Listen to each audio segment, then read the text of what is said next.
বড়াইক, আপনার কাছে শুরুতে আমি বোঝার চেষ্টা করছি এই মুহূর্তে যেটা মনে করা হচ্ছে 5%, এই 5% অনেক কিছু বদলে দিতে পারে এবং এই 5% ভোট এদিক ওদিক হয়ে গেলে মমতা বন্দ্যোপাধ্যায়ের চিন্তা বাড়বে এবং সে কারণে এখন হিন্দু ভোটে থাবা বসাতে মমতা বন্দ্যোপাধ্যায়ের বারবার হিন্দু হিন্দু হিন্দু বলা, আজকে ঘোষণাও করে দিলেন যে আমি হিন্দু ব্রাহ্মণ, আমি ব্যানার্জি।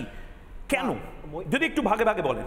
ময়ূক, তুমি যদি লাস্ট নির্বাচনটায় দেখো, লাস্ট নির্বাচনে মমতা ব্যানার্জি সিট বেড়েছে কিন্তু ভোট কিন্তু কমেছে।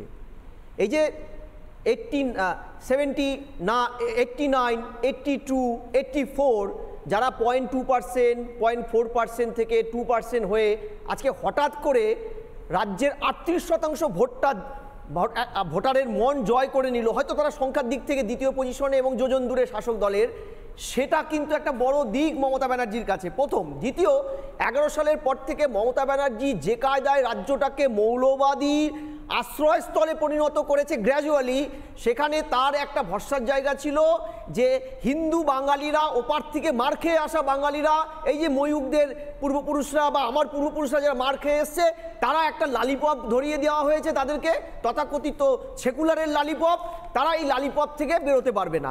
কিন্তু এটা একটা বড় দিক যে তুমি বলছিলে না আরএসএস এর সুদূর প্রসারিত কাজ। দেখো, আমি আরএসএস এর মুখপাত্র নই, কিন্তু আরএসএস এর কর্মকাণ্ড নিয়ে আমার একাধিক গবেষণামূলক কাজ আছে।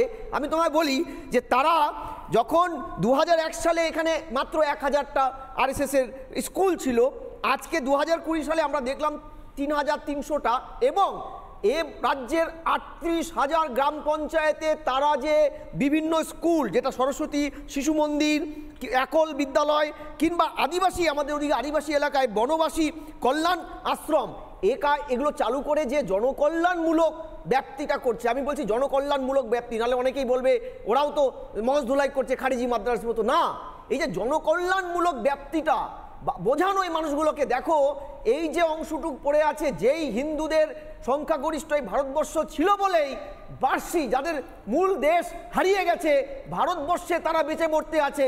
এই দেশ হিন্দুদের সংখ্যাগরিষ্ঠ ছিল বলেই পৃথিবীর একমাত্র মুসলিমদের বাসস্থান, যেখানে মুসলিমরা সবচেয়ে বেশি ধর্মাচরণ করে। আর কোনো মুসলিম কান্ট্রিতে এতটা মুসলিম ধর্মাচরণ করতে পারে না।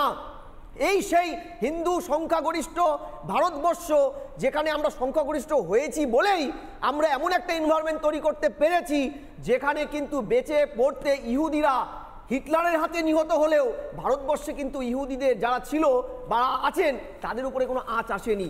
মানে এটা যে বুঝতে পারা, এটা মমতা এই যে অ্যাওয়ারনেসটা জেনারেট করেছে, এটাই মমতা ব্যানার্জির কাছে কিন্তু এখন এই মুহূর্তে মাথা ব্যথার কারণ। একদম আমি বিষ্ট যথেষ্ট বোধহয় নাড়িয়ে দিচ্ছে মমতা বন্দ্যোপাধ্যায় বা তৃণমূল কংগ্রেসকে, কারণ মমতা বন্দ্যোপাধ্যায় আগে যা বলতেন আর এখন যা বলছেন একেবারে আলাদা। আমি মমতা বন্দ্যোপাধ্যায় আজকে যা বলেছেন তার কটাক্ষ করেছেন শুভেন্দু অধিকারী, আর মমতা বন্দ্যোপাধ্যায় আগে দুধেল গাই, আমি কি যে গরু দুধ দেয় তাদেরকে তার লাথি খেতেও প্রস্তুত। দেখুন চেঞ্জটা রাজনীতিবিদদের, হঠাৎ হিন্দু হিন্দু হিন্দু বেশি কেন? কিছু তো আছে, ডাল মে কুছ তো কালা है। দেখুন, আমি কিন্তু ইফতারে যাচ্ছি, আপনারাও আসবেন। আমি তো মুসলিমদের তোষণ করি, 100 বার যাব। যে গরু দুধ দেয় তার লাথি খাওয়া উচিত। হিন্দু ধর্মের কথা যারা বলে গর্ববোধ করেন, আমিও গর্ববোধ করি আমি হিন্দু ধর্মের লোক, কিন্তু আমি সর্বধর্মের লোক, এটা নিয়ে আমি বেশি গর্ববোধ করি।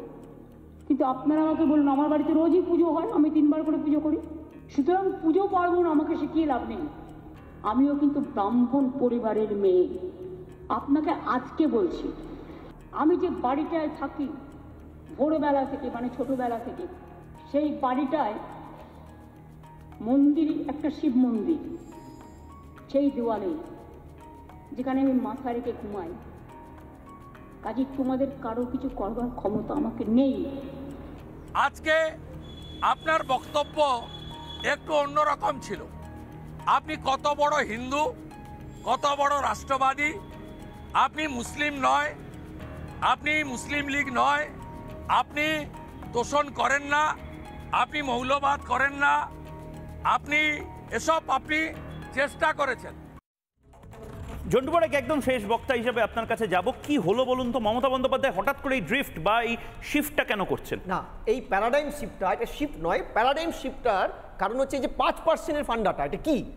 এই ফান্ডাটা হচ্ছে হিন্দু বাঙালির যেই অংশটা সেই লালিপপটা যেটাকে তোমরা বলছিলে সেকুলার লালিপপ খেয়ে এখনো বাম, অতি বাম, তারপরে এই যে কংগ্রেসি ঘরে মাথা গুজে এখনো মনে করছে যে আমাদের কিচ্ছু হয়নি, কোনো কিছু খোয়া যায়নি, যেই তারা এখনো বিশ্বাস করে না লাদেন থেকে শুরু করে মোল্লা ওমর, কাসব, আবু জিন্দাল এরা খারিজি মাদ্রাসায় তৈরি হয়নি, সমস্ত সন্ত্রাসবাদী তৈরি হয়েছে হিন্দু এই রামকৃষ্ণ মিশন, ইসকনে। সেই মানুষগুলো কিন্তু চেঞ্জ হচ্ছে। এই যে তোমাদের মতন মিডিয়া ময়ূক, তোমরা, আমি ছোটবেলায় একটা সময় দেখতাম আমার গ্রামে বিজেপি করে একজন বয়স্ক মানুষ, তিনি বলতে পারতেন না ভয়ে, তিনি লুকিয়ে থাকতেন, দাদু বলতাম। আজকে যে যুব সমাজ এগিয়ে আসছে, সোশ্যাল নেটওয়ার্কে গর্বের সাথে বলছে, এই আওয়াজটাই মৌন মুখগুলোতে আওয়াজ তুলে দেওয়ার বড় কারিগর আরএসএস শুধু নয়, তোমরা যে মিডিয়া, এর ফলে মানুষের ভিতরে জোয়ার এসেছে। মনে রাখবে, বাঙালি সেই বাঙালি হিন্দু আমরা, যাদের একটা বড় অংশ 64% জমি খোয়া গেছে, ফলে আমরা একদিন জাগবো, এটাই স্বাভাবিক।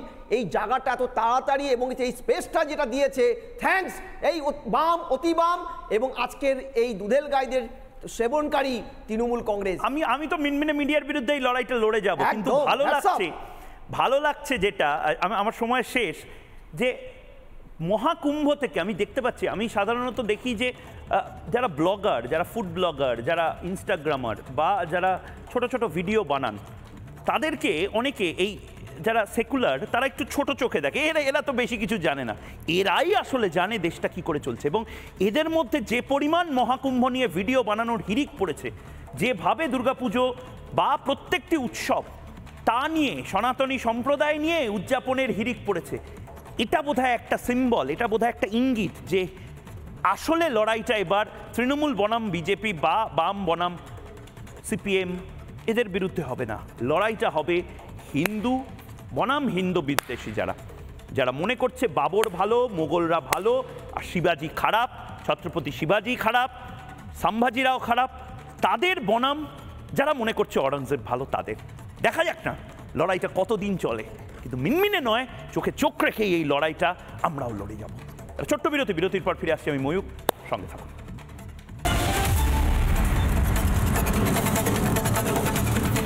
নানা ধরনের কন্টেন্ট দেখার জন্য লাইক করুন, শেয়ার করুন আমাদের ফেসবুক পেজ, সাবস্ক্রাইব করুন আমাদের ইউটিউব চ্যানেল, পাশাপাশি অন্যান্য ব্রেকিং নিউজের জন্য অবশ্যই চোখ রাখুন রিপাবলিক বাংলায়।